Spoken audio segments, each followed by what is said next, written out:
زندہ باد، ہر دم ہر قدم کے شازلیان زندہ باد۔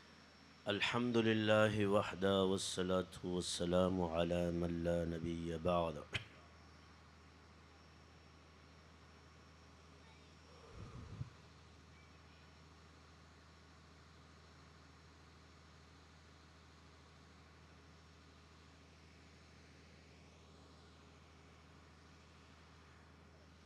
ہم چلے تھے جانب منزل تنہا، مگر لوگ آتے رہے قافلہ بنتا رہا۔ ہم روک رہے ہیں باطل کو، کوئی آئے ہمارے ساتھ چلے۔ یہ رستہ جنت جاتا ہے، جو چاہے ہمارے ساتھ چلے۔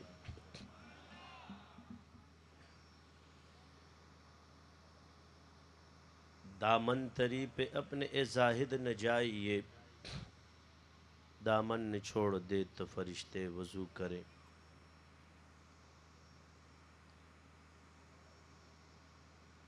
میرے واجب الاحترام عزیز ساتھیوں، آنے والے مہمان گرامی،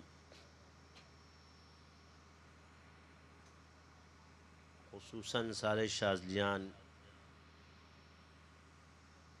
اور بہاولپور سے آئے ہوئے ہمارے مہمان عطا الرحمن صاحب،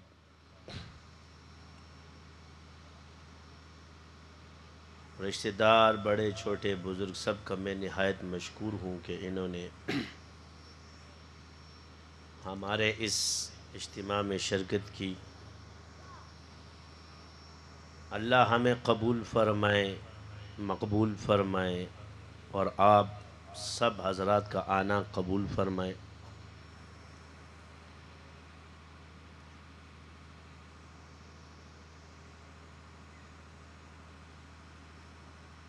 ہماری مثال وہ دوا ہے جو باغ میں جراثیم کو ختم کرتی۔ شاذلی ایسے بنے کہ نقش بندی شاذلی کے دوا بن جائے اور جتنے باغ میں جراثیم آئے ہیں اس کو ختم کرنے کا سبب بنے۔ باغ کو اجاڑنے کا نہیں، بلکہ باغ کو مضبوط کرنا، یہ ہمارا کام ہے۔ کھیت تیار ہو چکے ہیں، اب اس کی حفاظت ہوتی ہے۔ الحمدللہ ہر شعبہ اپنے آب و تاب کے ساتھ کام کر رہا ہے، چاہے وہ سیاست کی شکل میں ہو، ناموس رسالت کی شکل میں ہو، ناموس صحابہ کی شکل میں ہو، مدارس اور خانقاہوں کی مدارس کی شکل میں ہو۔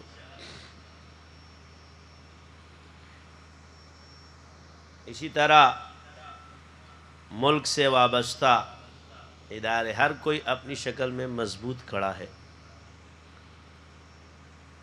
کمزوری ہماری جب آئی وہ دو شعبوں کے اندر آئی، وہ ایک علم حکمت کے اندر آئی، پھر تزکیے کے اندر آئی۔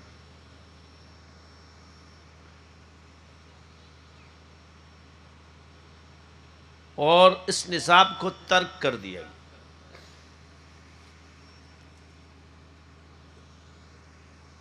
جس کی وجہ سے شیاطین حاوی ہو جاتے ہیں۔ ایک انسان کی عملی غلطی ہوتی ہے، ایک علمی غلطی ہوتی ہے۔ عملی غلطی کو انسان جو ہے فطرتاً جانتا ہے، ایکسیپٹ کر لیتے کہ یہ کام غلط ہے،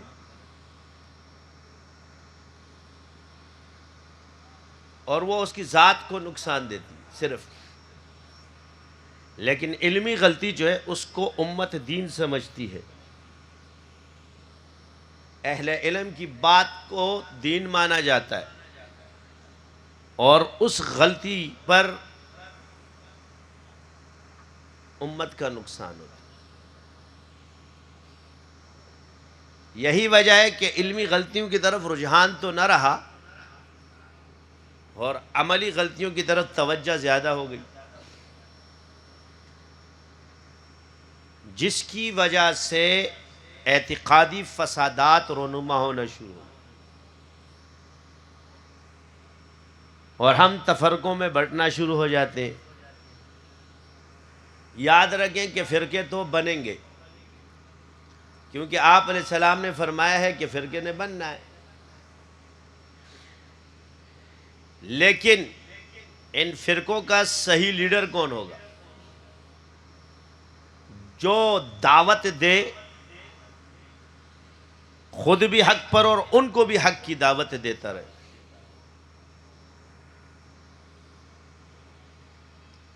اور الحمدللہ یہ سرا اللہ نے اہل سنت کے ہاتھ پر سر پر رکھا،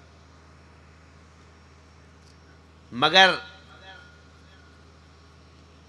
جب بند نہیں باندھتے تو پانی کہیں نہ کہیں سے تو آ جاتا ہے۔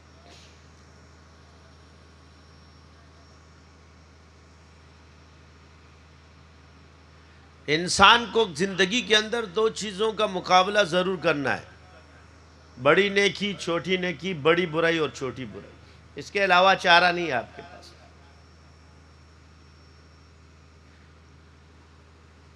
کیونکہ نیکی کے بدلے میں بدی ہے اور بدی کے مقابلے میں نیکی ہے۔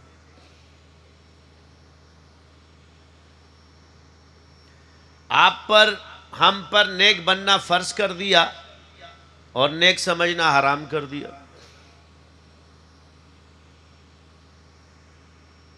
اب ہم اپنا محاسبہ کریں کہ ہم اپنے آپ کو نیک سمجھتے ہیں یا نیکی کرتے ہیں۔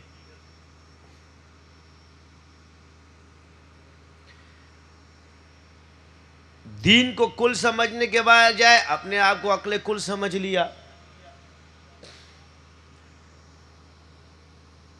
جس کی وجہ سے نقصان ہو گیا، اور ہر شعبے نے اپنے آپ کو کل سمجھا، تو یہ نقصان ہوتا ہے، اس سے ہمیں بچنا ہے۔ اس لیے میں آپ لوگوں کو دعوت دوں گا کہ کسی کے ساتھ لڑائی کی ضرورت نہیں ہے، بلکہ ہر شعبے میں دائی بن کر چلیں۔ جہاں کوئی کمیاں ہمارے اندر ہے ہم پوری کریں، جو ان کے اندر ہے اس کی دعوت، کیونکہ انتقال فیض بھی ہوتا رہتا ہے۔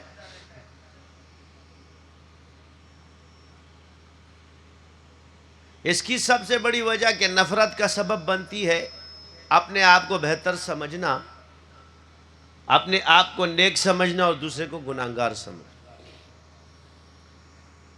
بس اس چیز کو الٹا کر دو، ان کو نیک سمجھو، اپنے آپ کو گناہگار سمجھو، ان کو بہتر سمجھو، اپنے آپ کو بد سمجھو، بس دوسرے کو نیک سمجھو، اپنے آپ کو گناہگار سمجھو، معاملہ سیٹ ہو جائے گا۔ آپ دین سیکھتے ہیں، ہم اپنے آپ کو بنانا فرض ہے اور دوسرے کو دعوت دینا فرض ہے۔ خود سمجھنا فرض ہے اور دوسرے کو دعوت دینا فرض ہے، اس کو آپ سمجھا نہیں سکتے۔ خود ماننا لازم ہے، دوسرے کو پہنچانا لازم ہے۔ ہم دوسرے کو منواتے ہیں، بھائی 1000 دفعہ اگر انسان 1000 نفل پڑھے تو کیا 1 نفل کا ثواب ملے گا یا 1000 نفل کا ملے گا؟ جی تو جواب آئے گا جی 1000 نفل کا۔ تو دعوت اگر آپ نے ایک شخص کو 1000 دفعہ دی تو اس کو مت دیکھو کہ اس نے 1000 دفعہ انکار کیا، بلکہ آپ نے 1000 دفعہ دعوت دے دی، آپ کا فرض ادا ہو گیا۔ اس کو ہدایت ملے یا نہ ملے اللہ کا کام، کیونکہ ہدایت کس کا کام ہے دینا؟ اللہ کا۔ ہم ذرائع دائی ہیں۔ کیوں؟ کہ کعبے میں پیدا کرے زندیق کو اور بت خانے میں پیدا کرے صدیق کو،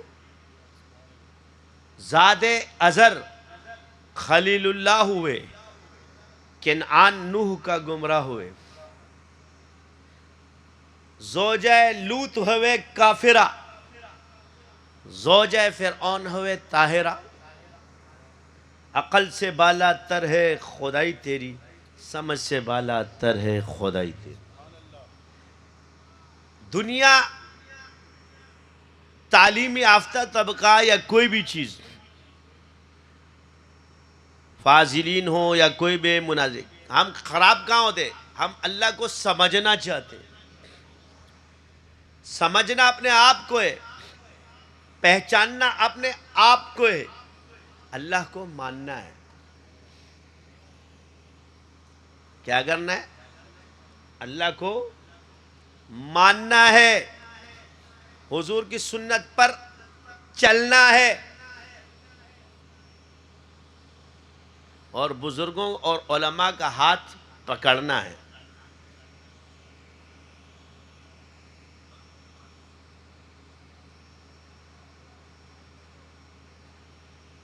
ان چیزوں پر چلیں گے تو انشاءاللہ ہماری جہاں نیکی ہو جائے شکر بھی کرو، استغفار بھی کرو. گناہ ہو جائے فوراً توبہ کرو. آپ کو گناہ کے اظہار کا حکم نہیں دیا ہے، گناہ پر توبے کا حکم دیا ہے.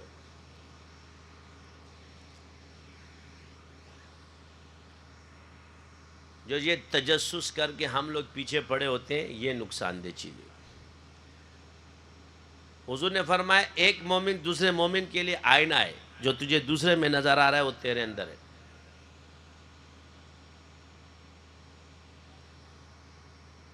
یہ جو آج گھر گھر تباہ ہے، کس چیز سے؟ سب سے زیادہ شکایتیں کون کرتا ہے؟ جو چھوٹے لوگ ہوتے ہیں، مطلب قد میں چھوٹے، جن کا نفس چھوٹا. عمر بڑے ہونے سے وہ بڑا نہیں ہو جاتا، نفس کی طاقت کو دیکھا جاتا ہے کہ وہ کتنا بڑا ہے.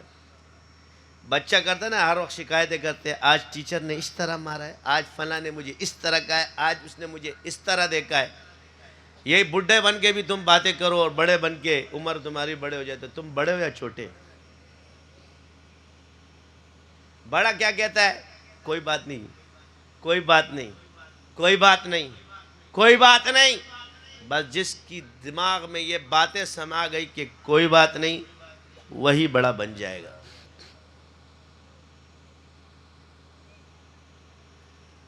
کسی کی غلطیاں جلدی معاف کر دو، دل صاف کر لو، کیونکہ حسد جب دل میں آتا ہے تو شیطان کا رستہ کھلتا ہے.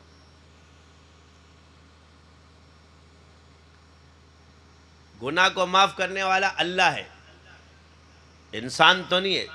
دے بخودے نہ بخی، اللہ اس کو نہیں بخشے گا. یہ بولتے ہیں کہ نہیں بولتے؟ یہ جتنے نمازی بن جاتے پرہیزگار اپنے آپ کو مسجد سے باہر، اس لیے تو شیطان تمہارے پیچھے ہی نکلے گا. بیٹا رہنے سے بھی بڑا غرق ہے اس کا.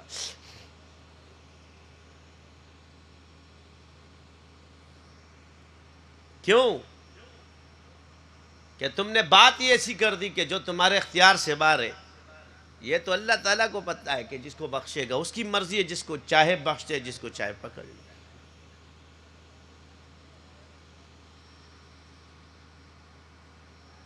ہمارے اندر خوف ہے نہیں کہ ہمارا عمل قبول ہوگا کہ نہیں ہوگا، کہیں یہ استدراج تو ہے کہ نہیں ہے. سنستدرج من حیث لا، یہ ڈرنا چاہیے نہیں کہ تم نے کہ کہیں دنیا میں اللہ بدلہ تو نہیں دے رہا. ہم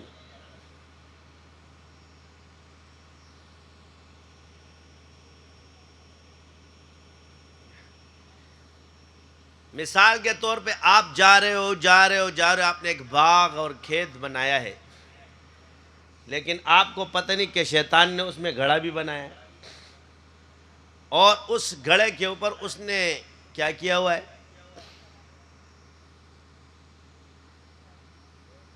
لکڑیاں ڈال دی اس پہ، جو ہے نا کارپیٹ جو آج کل آ رہا ہے وہ ڈالا ہوا ہے. تو آرام آرام سے سکون سے جا رہا ہے، تو اس کو باغ سمجھتا ہے. رس کر کے نیچے. انسان کی حیات میں یہی چیز ہے تکبر کی، کہ کسی نہ تمہیں مبتلا نہ کر دے. اصلاح نفس اصل یہی ہے کہ اپنے نفس کو کبر سے بچاؤ، حسد سے بچاؤ. یہ بڑی چیز ہے. جب یہ چھوڑو گے یہ کفر کی حد کو چھوتا ہے. اس کے بعد کیوں؟ انکار کفر کو جنم دیتا ہے، اور حسد بھی کفر کی طرف لے کے جاتا ہے. آپ حق بات کا انکار کرو گے. مثلا شریعت کے تابع مولوی اور عالم بزرگ ہیں، اللہ والے ہیں، نہ کہ دین ان کے تابع ہے. سارے شعبے کیا ہے؟ دین کے تابع ہے، دین ان کا نہیں ہے.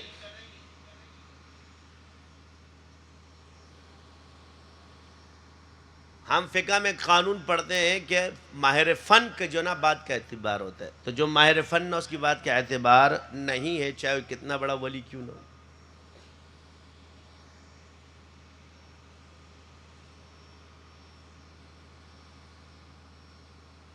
یہ چیزیں چھوڑ دو اپنے ذہن سے، جس چیز میں اللہ نے آپ کو نوازا ہوا ہے اور اس کو آپ جانتے ہو، کسی بھی غیر ماہر کی وجہ سے اس کے اندر بدعقیدگی پیدا کر کے اپنا ہی نقصان کرو گے، اس کا نہیں۔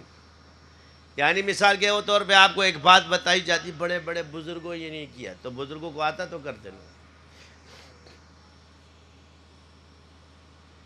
کام تو وہی کرتا ہے جس کو آتا ہے، جس کو نہیں آتا وہ نہیں کرتا۔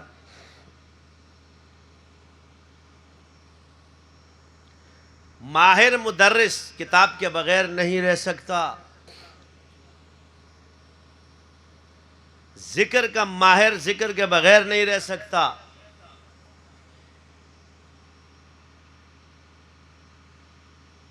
کسی بھی شعبے میں دیکھ لو ماہر اس کے بغیر نہیں رہ سکتا۔ اللہ نے یہ انسان کی فطرت میں رکھا ہے، وہ ضرور کوئی نہ کوئی کام کر رہا ہوگا، اور جو فارغ ہوتا ہے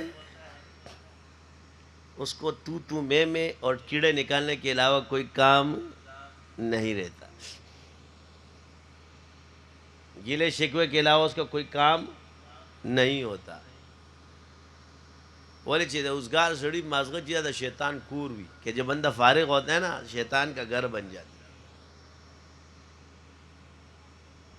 یہ بار بار آپ کو سمجھایا جاتا ہے، خود بخود نہیں آتی۔ مولوی ہرگز نشد مولائے رو، تا غلامی شمس تبریز نشد۔ یہی ہماری معروضات ہے کہ اتنے بڑے بڑے اہل اللہ جنہوں نے زندگی صرف کر دی ذکر میں فکر میں، وہ بھی یہی کہتے کہ ہم اس فن میں ماہر نہیں ہیں، اور تو صرف پڑھ کے آ جاتا ہے کہتے ہیں میں ماہر ہوں۔ ان کو نہیں ملا بغیر مہارت کے، تمہیں مل گیا۔ بس انہی چیزوں کو سمجھ لو، دوسروں میں ان کو اپنے دین کا کام کرنے دو جو کر رہا ہے۔ یہ اللہ نے ایک انسان کے اندر ایک طلب رکھی ہے جس کا جس طرف رخ ہو جائے۔ جس کو ماہر بننا ہوگا، محقق بننا ہوگا، سب نہیں ہے، کیونکہ جو ماہر اور محقق ہوتے امت کو وہی چلاتے، اور سارے ماہر اور محقق بنیں گے نہیں۔ تو جو ماہر ہوگا محقق ہوگا وہ دنیا کو آگے چلائے گا، یہی اس کا کام ہے۔ تو اس لیے کسی بھی فن میں نقصان آپ کو کب ہوگا؟ جب آپ ماہر نہیں ہو۔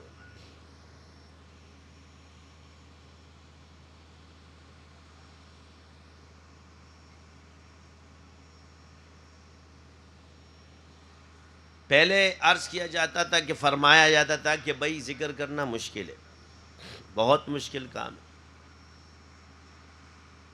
یعنی اکابرین کے اقوال بھی ہے جی قوت نہیں ہے، پھر بزرگوں نے بھی یہ ترتیب رکھی ہر سلسلے والے میں۔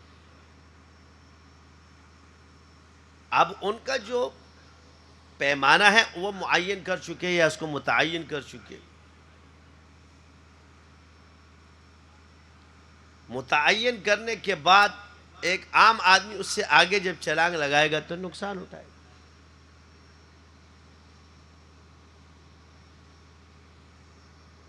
تو انکار اس کا نہیں کرتے ہم۔ اگر آپ نے ذکر و فکر کرنی ہے ان کے طریقے پہ تو پھر اتنا ہی کرو جتنا ان بزرگوں نے بتایا ہے، اور اگر کثرت سے کرنا ہے تو پھر نقشبندی شاذلی میں آ جاؤ۔ بے حساب کرنا ہے تو ہمارے پاس آ جاؤ۔ آج میں آپ کو بتا دوں، میں نے پہلے ہی عرض کیا کہ ذکر جامع ہے، کل میں نے بیان میں آپ سے عرض کر دیا تھا کہ ذکر جامعیت سے تعلق رکھتا ہے۔ قرآن اللہ نے جامعیت سے بنایا ہے اور نازل فرمایا ہے، کائنات جو بنائی ہے اس کے لیے قرآن ہے۔ اب آپ پڑھیں گے تو ہر مخلوق آپ کی طرف آئے گی جس کو اللہ نے نیک جو آ رہی ہے اس کو برداشت کرنے کا مادہ آپ میں نہیں ہے، جبکہ آپ نے نمبر تو ملا دیا، کچھ بھی کر لیا.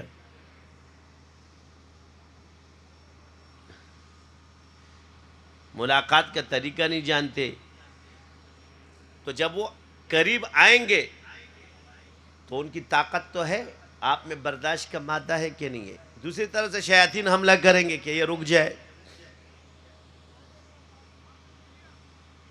آپ شیطان کتنی قسموں پر حملہ کرے گا، ضروری تھوڑی کہ کتابوں میں ذکر ہے، شیطان کا یا جن کا ذکر ہے. آپ کون کون سے طریقے سے وہ تم پر حملہ کرے گا، طریقے تو آپ کو نہیں بتائیے، تو ماہر کے لیے اسرار میں رکھا ہے، اسی پر تو درجات ہے.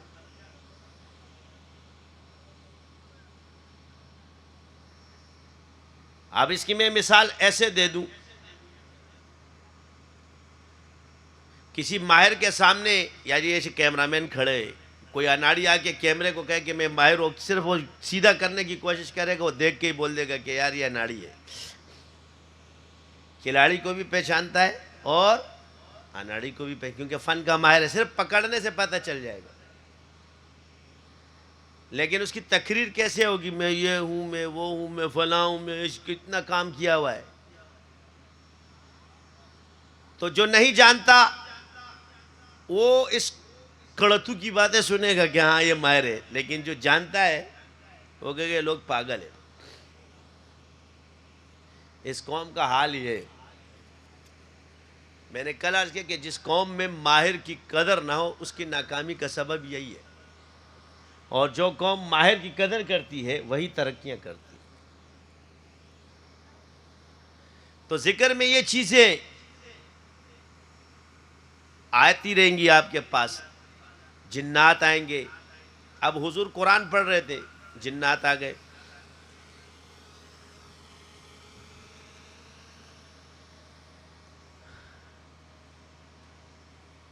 سلیمان علیہ السلام کو اللہ نے ایسی بادشاہی عطا فرمائی کہ جس میں ہر کیا پڑھتے تھے، لا الہ الا اللہ، بسم اللہ آپ کا اسم اعظم، بسم اللہ الرحمن الرحیم، وَإِنَّهُ مِن سلیمان، بسم اللہ الرحمن الرحیم. فیض النور کی پہلی ابتدا کیا ہے، بسم اللہ سے. حضرت عمر نے کیا لکھا، بسم اللہ الرحمن الرحیم. شیخ عبد القادر جیلانی نے کس کی فضیلت بیان کی، بسم اللہ الرحمن الرحیم. شیخ ابو الحسن شاذلی کو جو دعا سکھائی اس میں کیا ہے، بسم اللہ بابنا. بسم اللہ کیا ہے، دروازہ ہے. حضور نے فرمایا جس کام سے بسم اللہ کی ابتدا ہوتی ہے اس میں برکت ہوتی ہے. کسی پہلے سلسلے میں بسم اللہ کسی نے لکھی ہے؟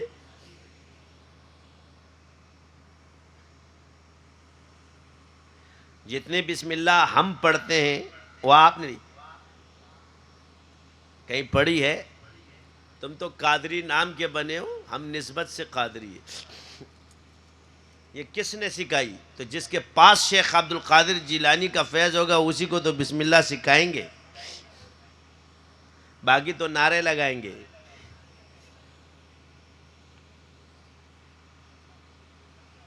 کتاب کا نام ہے غنیۃ الطالبین، جا کے پڑھ لینا. 12 صفحے تقریباً آپ نے بسم اللہ کے فضائل پر لکھے.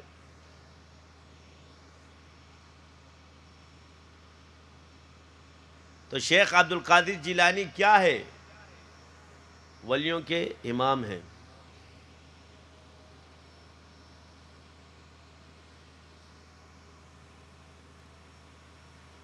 آپ کو اللہ تعالیٰ نے ان کی فیض سے ہمیں وہ چیز ملی جس سے اللہ کا قرب آتا ہے، وہ ہمیں سکھایا. جو کہیں انہوں نے یہ نعرہ نہیں سکھایا کہ مجھے پکارو، میرے نام کی 11ویں منایا کرو، 12ویں منایا کرو. وہ اللہ والے تھے، انہوں نے ہمیں اللہ کا ذکر سکھایا، انہوں نے ہمیں لا الہ الا اللہ سکھائی ہے. انہوں نے ہمیں بسم اللہ سکھائی ہے. یہ تو تم لوگوں نے مشہور کیا ہے. یہ قصیدے پڑھ پڑھ کے لوگوں کو 3 4 گھنٹے.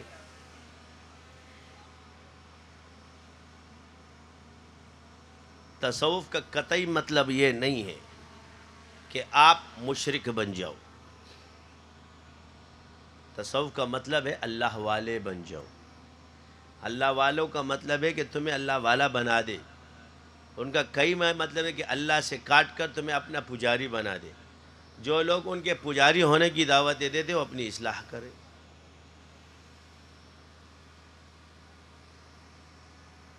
اگر کوئی یہ بات کرتا ہے کہ بھائی وہ تو یہ پڑھتے تھے تو کہیں گے یہ وہابی ہے، یہ دیوبندی ہے. تو مان لو نا کہ شیخ عبدالقادر جیلانی انہی کا ہے، کیونکہ وہ وہی دعوت دے رہے ہیں جو شیخ عبدالقادر جی. بھائی بسم اللہ کی دعوت کس نے دی؟ شیخ عبدالقادر جیلانی نے. تو جو بسم اللہ کی دعوت دے رہا اصل قادری وہی ہوگا، یا جو غیر اللہ کی دعوت دے رہا ہے وہ قادری ہوگا یا پادری ہوگا.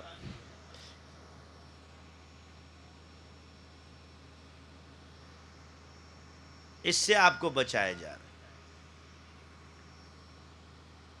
یہ سلسلے دیوبندی بریلیوں سے تعلق نہیں رکھتے. جو ان سے جڑ جاتا ہے وہی قادری چشتی سہروردی تعلق. یہ تمہارے ٹھیکیداری نہیں کہ نہ دیوبند کا ٹھیکہ ہے نہ، کیونکہ شیخ عبدالقادر جیلانی نہ دیوبندی تھے نہ بریلوی تھے. یہ جتنے یہ امام خود تھے، ان کے ماننے والے، ان کے راستے پہ چلنے والے، ہمیں بننا ہے. یہاں کوئی پرچار دیوبندیت یا اس کی نہیں ہوتی، بلکہ محمدی بننے کی پرچار ہے. اہل سنت والجماعت کیوں اہل سنت ہے؟ کیونکہ سنت کون ہے؟ صحابہ ہے، اہل بیت ہے، ازواج مطہرات ہے، اور وہ تابعین ہے جو حضور کے دور میں ایمان لائے. حدیثیں ان سے ہی چلی ہے، روایتیں ان سے ہمیں پہنچی ہے. قرآن جمع انہوں نے ہی کیا ہے، دین صحابہ سے ہی ہمیں پہنچا ہے.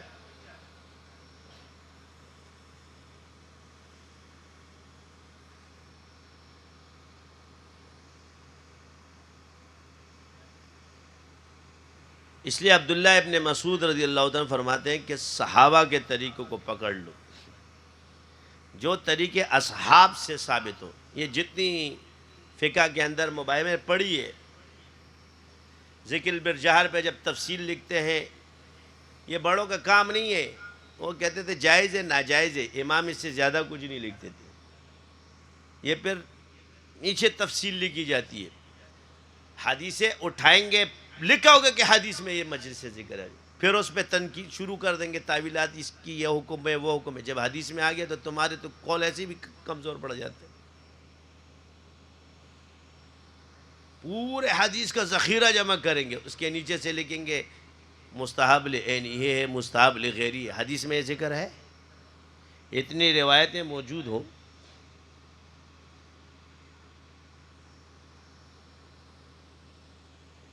فقہا نے یہ کہا ہے، فقہا نے کون سے فقہا؟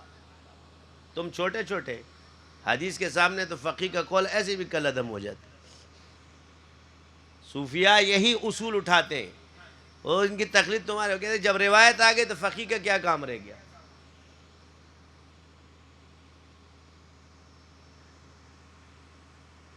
پیچھے آپ کی اصلاح فرض ہے. آپ کا نفس مطمئنہ ہو جائے، نفس گناہوں سے، آپ گناہ سے بچنا فرض ہے، اس کا مقدمہ فرض ہے. ایک چیز مقدمتاً مباح ہے لیکن پیچھے فرض ہے. اب تجربہ شاید ہے کہ صوفیاء کے طریقے پہ جو ذکر کر رہا ہے اس کو احسان کی منزلیں عطا ہو رہی ہیں، کورس پورا ہو رہا ہے اس طریقے پہ. تو یہ منافی نہیں ہے، بلکہ وہ اسرار اور رموز جو پوشیدہ تھے اللہ نے ان پر کھول دی. اسی سے تو رستے بنتے ہیں، یہ مسلک اسی سے بنتے ہیں، راہ ان سے صلاح سے. یہ رستے اللہ نے ان پر کھول دیے اور اسی میں کامیابی ہوتی. چلانے والا نظام کو کون ہے؟ اللہ ہے. وہ طریقہ جب اللہ کے ہاں پسندیدہ ہو جائے تو امت سے اس کو فائدہ ہو جاتا ہے، وہ نافع ہو جاتا ہے.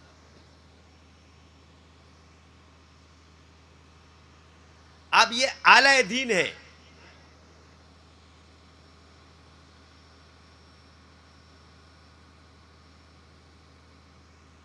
نفس کو خوراک دینی ہے، اس کو پکڑنا ہے، جکڑنا ہے.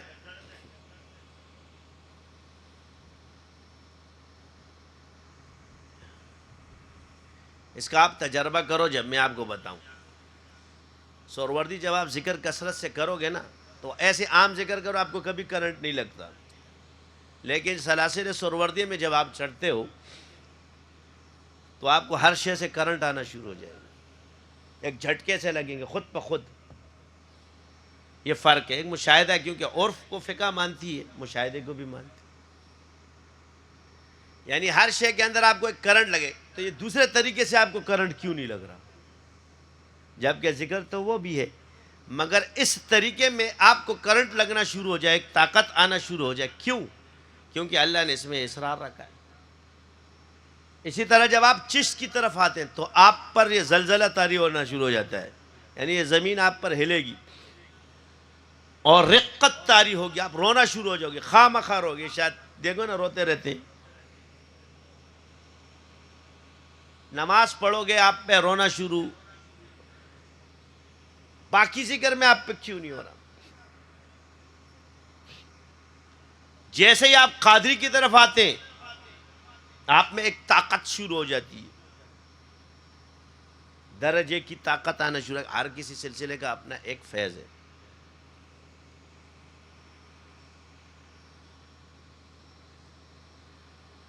یہ طریقے سنت نہیں ہے، یہ یاد رکھنا. طریقے شرعن جائز ہے. اب ہم کیوں کرتے؟ سنت کو سمجھنے کی. سنت کے لیے یہ اسباق اعلیٰ ہے، نہ کہ انکار سنت کا ذریعہ.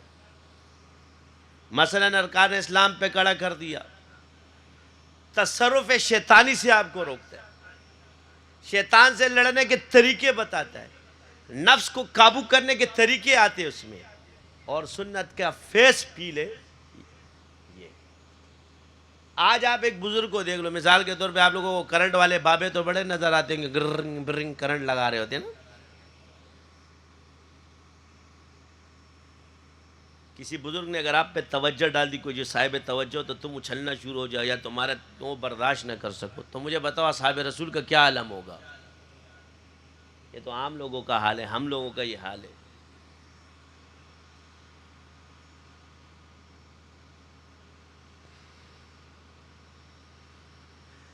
میں اس کی آسان مثال دیتا ہوں. حضور کا عشق جس کے اندر ہو،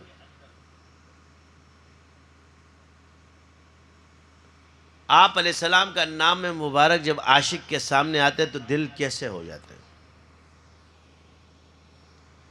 باغ باغ ہو جاتا ہے، رونا شروع ہو جاتا ہے.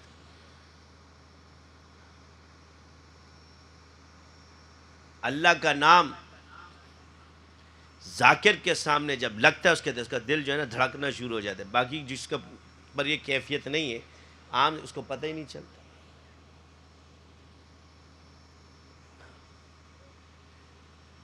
تو یہ پرکھنے کے آلے ہیں. تغیر و زمان کے ساتھ طریقے بدلتے ہیں، سنت نہیں بدلتی، یہ یاد رکھنا. کیا؟ سنت اسی طرح رہتی، مگر طریقے بدلتے ہیں تعالیم کے اور تعلم کے. لہٰذا سلاسل ہو یا مدارس ہو یا حدیث کے علوم ہو، زمانے کے اعتبار سے علوم اعلیٰ میں تبدیلیاں آتی رہتی ہیں، اور یہ علوم عالیہ کے لیے ذریعہ ہوتی ہے.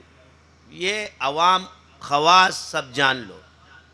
اپنے کام کو سنت شرعن جائز ہے، اور یہ یاد رکھیں کہ سنت صرف یہ نہیں ہے کہ آپ اس کا بغیر براہ راست جس طرح روایتیں ہم تک پہنچی ہے اس طرح تو نہیں پہنچی ہے کہ جو حضور نے لکھوائی ہے. جو اس حدیثوں سے ہمیں سنت کی پہچان ہو رہی ہے اس کے لیے جو علوم ہے وہ بھی سنت سے ثابت نہیں. وہ آلے وہ سنت سے ثابت نہیں ہے، یعنی وہ سنت نہیں ہے، سنت سے ثابت ہے لیکن وہ علوم سنت نہیں ہے. امام بخاری کو لے لے، آپ نے ہر اس کے لیے 2 رکعت نفل پڑھی ہے، غسل کیا ہے. امام مالک غسل فرماتے تھے حدیث سنانے کی، یہ کہیں سے بھی ثابت نہیں. خوشبو لگاتے تھے پابندی کے ساتھ.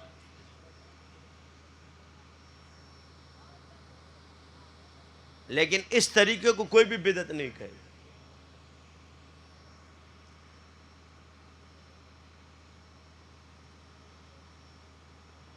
بدعت وہ چیز ہے، ایک شریعت میں ایک چیز جائز ہے مگر ایسی چیز جو ثابت ہے مگر سنت نہیں، اس کو سنت نہ سمجھے. یہ تو آپ سب میں آئے گا، تبلیغی نظام ہو چاہے کوئی بھی دین کا شعبہ ہو، سب کے سب ثابت تو ہے مگر سنت نہیں ہے. چاہے مدارس ہو، چاہے وہ حدیث ہو، چاہے وہ فقہ، اس کے بغیر چارہ ہی نہیں ہے ہمارے پاس. چاہے وہ یونیورسٹیاں ہوں، سب سے زیادہ یہ پروفیسر سنت سنت کر رہے ہوتے تو ان سے کہو تم نے 14 پھرا ہوا دماغ تیرا، یہ کون سا سنت ہے؟ کون سی یونیورسٹی حضور نے بنائی ہے؟ کون سا کالج بنایا ہے؟ کون سا میڈیکل سینٹر بنایا ہے؟ لیکن آپ کے سامنے جائے ثابت نہیں ہے بدعت، تو تجھ سے بڑا بدعتی کون ہے؟ یہ ہے وہ غلط نظریات. بھائی شرعاً جائز ہونا چاہیے.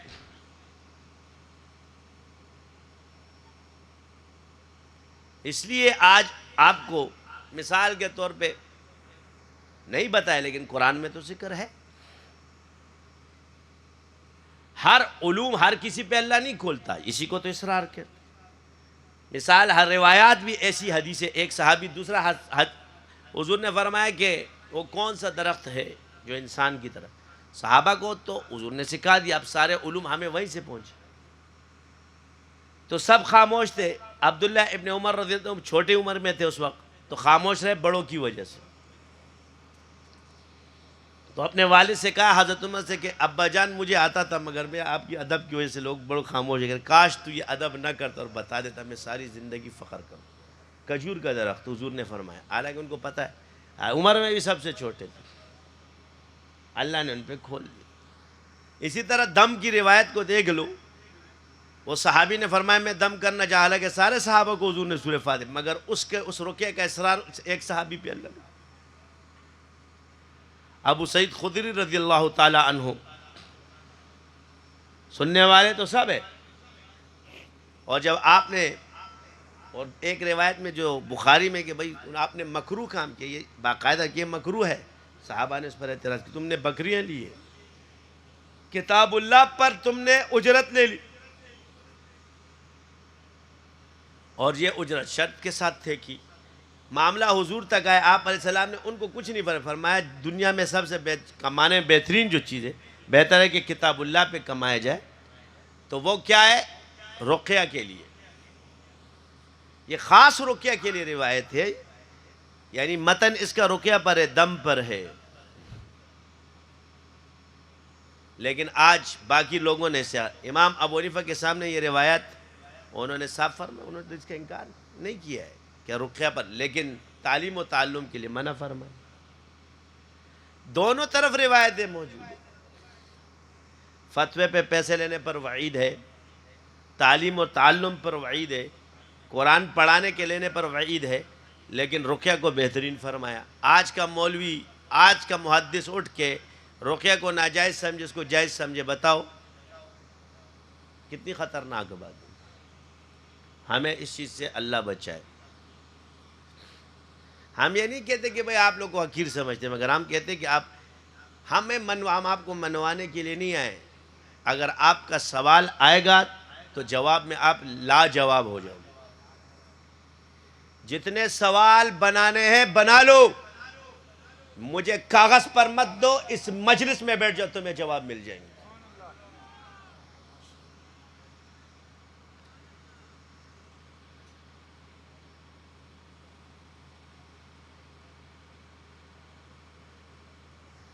یہ حدیثیں ہیں، یہ یاد رکھو، رقیہ پر جتنے بھی حدیث ہیں اس میں لینا جائز رکھا ہے، اور تعلیم و تعلم کی جتنی بھی روایت ہے اس میں منع فرمائے۔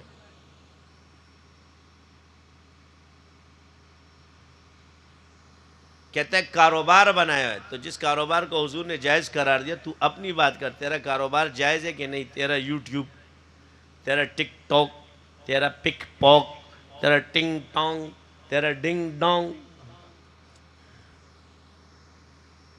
یہ گمراہ مولوی ہے، خود بھی غرق، امت کو بھی غرق کریں گے۔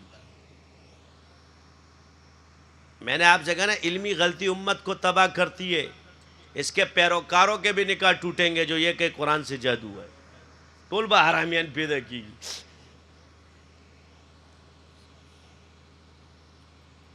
جو سن رہا ہے وہ بھی تباہ ہے اس کے ساتھ۔ یہ پگڑی ٹوپی سے نہیں ہوتا کہ بس تم نے پہن لی، دلیل کے ساتھ بات کرو۔ آپ نے ایک فساد پیدا کر دیا، ساس نماز پڑھ رہی ہے، ذکر کر رہی ہے، بہو سمجھتی ہے، عامل کے پاس جائے گی، مولوی صاحب قرآن پڑھتی ہے، مجھے لگتا ہے مجھ پہ جادو کر رہی ہے۔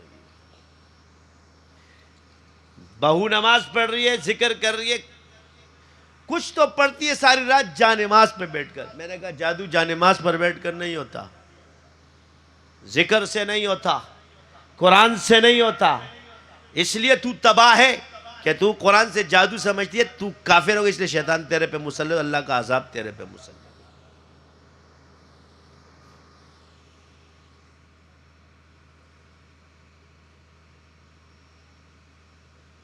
جن بزرگوں نے اس کو لکھا ہے وہ نہایت کمزور ترین ہے،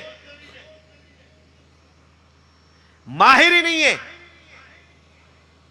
جو یہ کہے کہ احانت قرآن سے جادو ہوتا ہے، یہ بھی کمزور بزرگ ہے، اس سے اس کی مہارت ثابت ہوتی کہ ہے ہی نہیں، لیکن اس کی یہ بات کفر نہیں ہے۔ لیکن جو یہ کہے کہ قرآن سے جادو ہوتا ہے، آیات سے، اس طرح پڑھنے سے، یہ بندہ کافر ہو جائے گا۔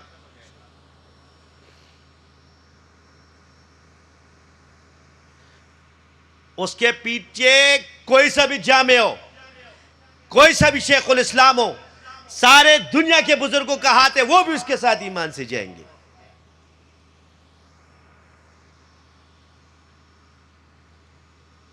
پوری بنی اسرائیل تباہ ہو گئی تھی ایک سامری کی وجہ سے۔ کیا کہا تھا انہوں نے؟ بچڑے کو خدا کہا۔ تو نے ہدایت کی قرآن جو نازل ہوا اس کو جادو کہہ دیا، تو تم میں اور اس میں کیا فرق ہے؟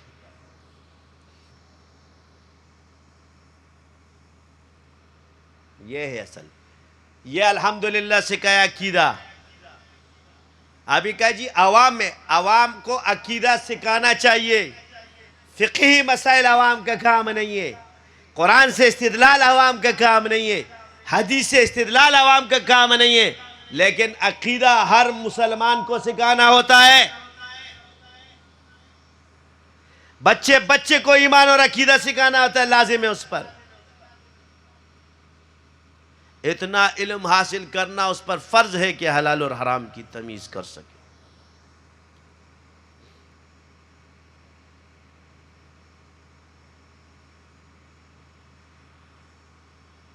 یہی ہماری محنت ہے کہ ہم عقیدہ اہل سنت والجماعت پر چلیں۔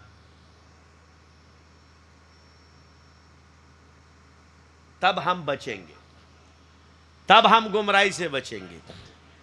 ہمارے اندر خارجیت نہ ہو، ہمارے اندر رافضیت نہ ہو، ہمارے اندر جبریت نہ ہو، ہمارے اندر قدریت نہ ہو، ہمارے اندر معتزلیت نہ ہو۔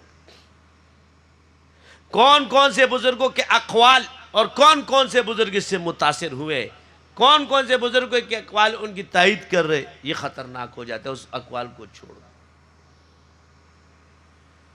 حضور پر جادو نہیں ہوا، جنات کسی پہ تصرف نہیں رکھتے، یہ معتزلہ کا عقیدہ ہے، یاد رکھنا. کس کا عقیدہ ہے؟ جنات تو ہے مگر انسان کے اندر حلول نہیں کرتے. قرآن اللہ کیا ہے؟ مخلوق ہے. یہ معتزلہ کا عقیدہ ہے.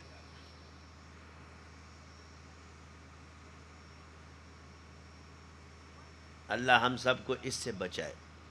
اسی طرح فاعل اللہ ہے، یہ جبریوں کا عقیدہ ہے. فاعل کیسے کہو گے؟ یعنی مثال کے طور پہ ایک شخص بات کرتے ہیں، جیسے آج کل تو بدل دیا ہمارے دعوت والوں نے، اللہ سے ہونے کا یقین اور اللہ سے کے غیر سے نہ ہونے کا یقین، یہ جبریہ عقیدہ بن جائے گی. یہ اہل سنت کے عقیدے سے خارج ہو جائے گا. اور یاد رکھو یہ اس لیے ڈرانے کی کہ عقیدے کے اندر ارادے نہیں چلتے. کوئی یہ شخص کہ میرا یہ ارادہ نہیں تھا، تیرے ارادے قبول نہیں ہوتے. اقرار قبول ہوگا، یا تو توبہ کرو یا رجوع کرو. مسائل کے اندر رجوع ہے اور عقیدے کے اندر تجدید ایمان ہے. یہ اوروں کے نہیں ہوتے کہ صرف وہ تجدید ایمان کرے، تیرا جو ہے نا کفر بلٹ پروف ہو گیا، کفر پروف. میرا یہ عقیدہ نہیں ہے. جب تم نے مان لیا کہ تیرا یہ عقیدہ نہیں اور تو نے بات عقیدے کے خلاف کر لی تو کافر ہو گیا نا. یہ خطرناک چیز ہے. اللہ نے ہمیں ان چیزوں سے بچایا. کس کی برکت سے؟ اس سلسلے کی برکت سے. ذکر کی برکت سے علم دیا. نقشبندی شاذلی علوم آج آپ پھیل. میں یہ نہیں کہہ رہا کہ ہم لوگوں نے سب کا انکار کر رہے ہیں، مگر آپ جاؤ دیکھ لو. میں تم سے شخصیت پرستی نکال رہا ہوں، اصول پر لا رہا ہوں. جو قوم اصولوں پر چلتی ہو اور وہ اصول جو قرآن و سنت سے ثابت ہو، وہ قوم کبھی گمراہ نہیں ہوگی. کیوں؟ کہ شخصیتیں بدلتی رہتی ہے. شخصیتیں بدلتی رہتی ہے، اصول رہیں گے.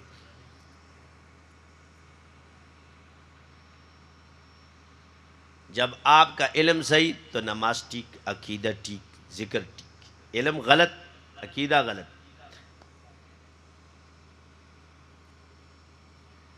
تو اب اہل سنت کیا کہیں گے؟ وہ کہیں گے اللہ سے ہونے کا یقین اور اللہ کے امر کے بغیر مخلوق سے نہ ہونے کا یقین ہمارے اور آپ کے دلوں میں آج. یہ ہو جائے گا اہل سنت کا عقیدہ. انسان پر جنات اور جادو اثر کرتے ہیں، حضور پر بھی جادو. یہ اہل سنت کا عقیدہ ہے. ایک مولوی اٹھ کو کہتا ہے راش پما مانی جادو کئی کرے. کیا بولتے ہیں؟ آج تک کسی نبی کا یہ فرمان ہے کہ آگے مجھ پہ جادو کرو؟ خلاف ہے سننے. یہ دعوے کر رہے تھے راش پماؤ کا، اور پتا کہ نہ ہوتے تھے نو رسو کا. تیرے اندر بڑھ گیا ہے وہ، یہ اس لیے تو تیرے منہ سے باتیں نکل رہی ہے. کہتے کوئی اٹھائے میرے کو، میں اس جن کو مان لوں. تیرے کو جن کیوں اٹھائے گا؟ پاگل ہے پاگل. جن کہتے گمراہ ہو گیا. میرا کیا کام ہے؟ نیک جن کا تیرے ساتھ کام، شیطان جن تیرے کو چھوئے گا نہیں. ہمارا ایک شاگرد تھا تو اس میں تو جن آتا ہے نا، وہ سی این جی پمپ پھوف پھوف کرتا رہتا ہے. تو ایک مولوی آ گیا جن نے، میں نے کہا اس پہ دم ڈال. اور اس جن کو میں نے کہا یہ تیرے پہ دم ڈالے تو اس پہ سوار ہو جانا. وہ شیطان حرامی کیا بولتا ہے؟ کہتے کیوں ہو جاؤں؟ اس کا عقیدہ خراب ہے، میں بیٹھ کے اس کا عقیدہ صحیح ہو جائے گا. کیا کہا؟ میں اس پہ بیٹھ کے تو اس کا عقیدہ ٹھیک ہو. اچھا ہے، گمراہ ہو گیا ہے. شیطانوں کو بھی پتہ ہوتا ہے.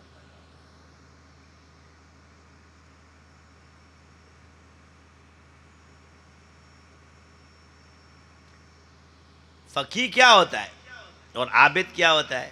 یہ آپ اپنے آپ کو فقہا سمجھتے ہو، شیطان کے ورغڑے میں آ گئے. شیطان فقیہ کو ہرا نہیں سکتا. یہ تم نے جو نام نہاد خود فقیہ بن کے بیٹھ جاتے ہو، اس کو شیطان تو میرے عقیدے. شیطان نے شرط لگائی کہ ایک عابد میں اور فقیہ میں کیا فرق ہے، کہ آگے کی کیا کرتے. آ جاؤ تمہیں دکھاتا ہوں. بیٹھ گیا. ایک نمازی شخص آ رہا ہے، اس کے پاس آیا سوئی لے کر. سوئی سامنے کر کے کہتے میرے دماغ میں، خود بزرگ بن کے بیٹھا ہوا ہے، کہہ رہے حضرت ایک اشکال ہے میرے یہاں، آتے نا بڑے معترض جو اشکال کرنے کے لیے، بیات نار سے خطائی چکل رائٹنگ چھپر، کہتے میں تو سمجھنا چاہ رہا تھا، تمہارا یہ شیطان جس پہ بیٹھا مجھے پتہ ہے، جا شیطان، میں حاصل میں آپ ناراض نہیں ہونا، ہم سمجھنا چاہ رہے تھے، اور اعتراضات اچھے ہوتے، اس سے علوم کھلتے ہیں۔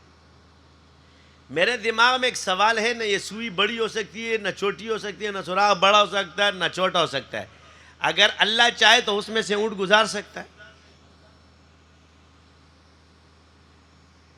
یہ سوچ میں پڑ گیا،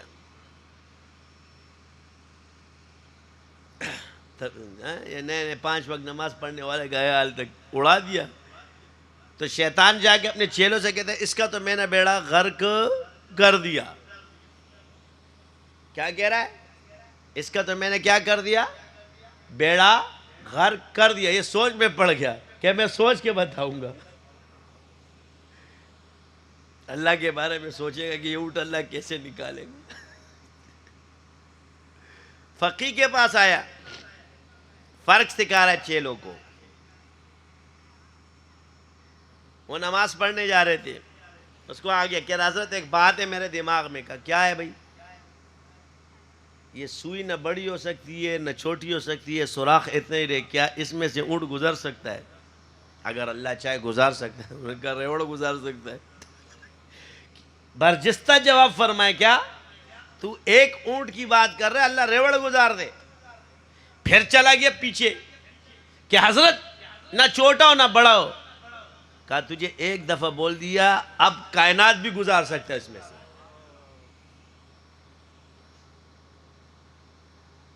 کیا گزار سکتا ہے؟ چلو میں اب آپ کو ایک مثال دوں۔ کہتے بھائی جادو کیا ہے؟ کہا جب سوئی کی ناکے میں سے، سوئی کے ناکے میں سے اونٹ گزار دے۔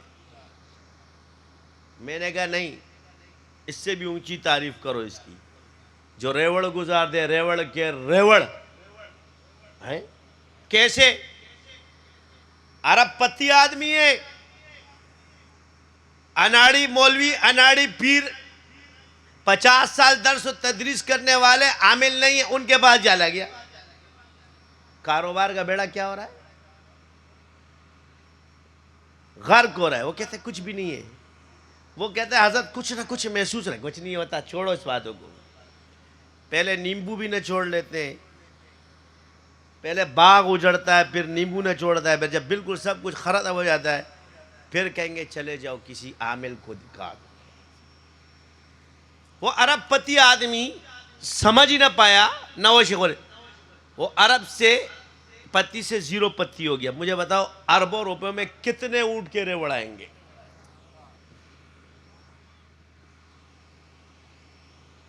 ماہر کے پاس آیا، کیا کہا؟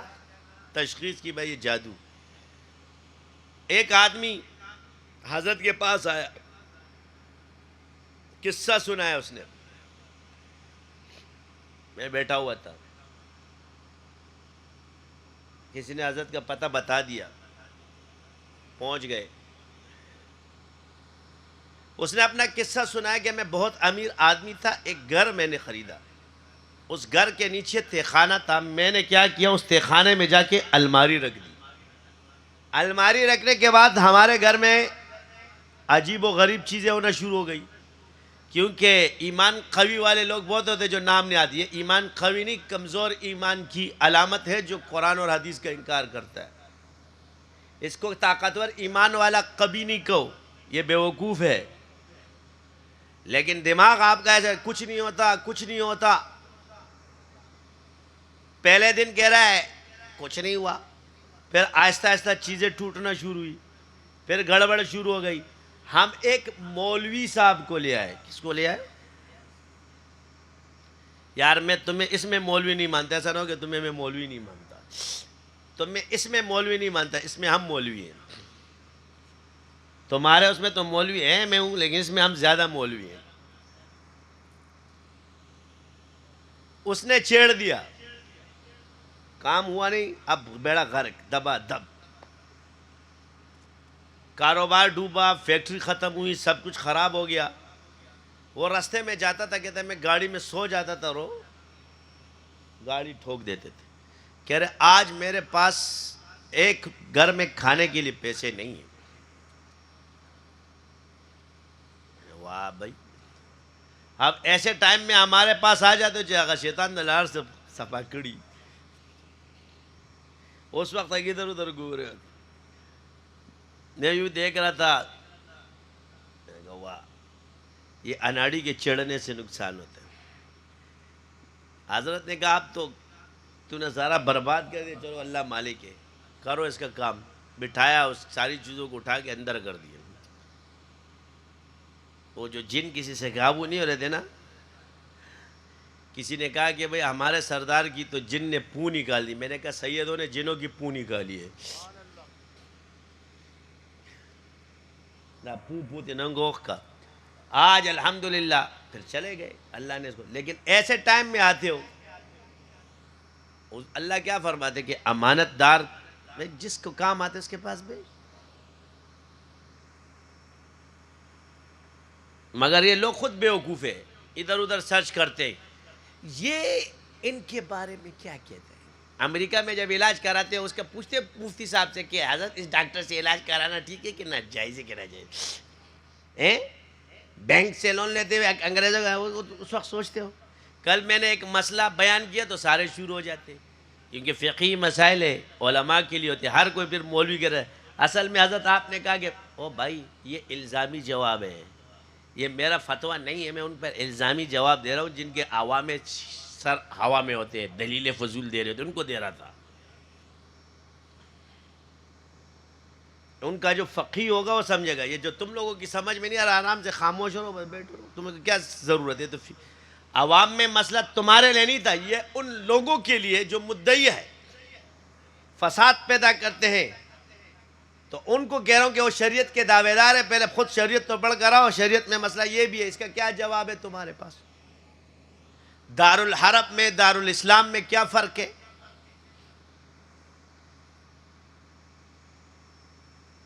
یہ بتایا ہے. یہ آ جائیں گے مفتیان نہیں غلی کی رہی, یہ مفتیوں کا مسئلہ ہے. تم لوگ سر سے اوپر سے تم اس میں مت پڑھو کہ حضرت نے یہ بولیے, اور وہاں کے مفتیوں کے ساتھ مسئلہ ہے. جس نے تخصص کیا ہوگا نا 10 سال, اس کی کھوپڑی میں سمجھ میں آئے گا کہ میں نے کیا بولا ہے. تاجو بگیا جو چتی گرا بگئی. ہر بات تمہارے لیے نہیں ہے, یہ الزامی جواب ان لوگوں کے لیے جن کو میں نے بتایا. تو آج میں آپ لوگوں کو بریانی ہضم کرواؤں گا. پہلے یعنی میں بریانی کی بھوک لگواؤں گا. کیا ٹائم ہو رہا ہے؟ ہاں, عشاء کی نماز کا وقت بھی ہے. اور وضو سب کا ہے, کوئی بلا وضو تو نہیں ہے, کیونکہ اس کے بعد جو ہے نا بریانی کے بعد یہ تحفۃ المشائخ پوری ختم کرنی ہے. تیار ہو؟ آئے ہوئے مہمان تو شاید تیار نہ ہو, مگر شاگرد سارے تیار ہو جائیں گے. ہاں, کوئٹیوال گھوٹے سر تیاری آئی غزر اللہ سنو چلتے ہیں. نماز کی تیاری کر لو, وہاں امام صاحب کھڑا ہو جائے, آذان دے دو, اس کے بعد ذکر اور فکر. تو آپ جا کر کے جتنے بھی ساتھی ہیں ہدایات سن لو, اپنے ذکر میں لگے رہو, کسی سے لڑو مت, علماء کی خدمت کرو, بزرگوں کا احترام کرو. مولوی حضرات کو جنت ہدیے ودیے اخلاص کے ساتھ دیے, ایسا نہ ہو کہ مطلب کے لیے دو. نہ خدائی ملن, نہ وصال صنم, نہ ادھر کے رہے نہ ادھر کے رہے. الحمدللہ ہمارے سلسلے کے آنے سے علاقے کے غریبوں کا بھلا ہوا. ان کے گھروں میں گوشت, کہتے بکرے کہاں جاتے تمہارے پیٹوں میں, مدارس میں جا رہے. الحمدللہ جن غریبوں کو گوشت خریدنا نصیب نہیں ہو, گوشت کھانا شروع ہو گئے.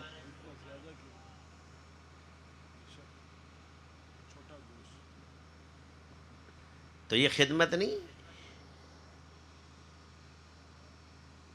جس کو ضرورت ہوتی ہے ہمارے شاگردوں کے پاس پہنچ جاتا ہے. میرا وہ شاگرد فقیر رہتا ہے جو دوسرے کے جیب کو دیکھتا ہے, جو اللہ کی راہ میں خرچ کرتا ہے اس کو اللہ غنی بناتا ہے. سبحانک اللہم و بحمدک اشہد ان لا الہ الا انت استغفرک.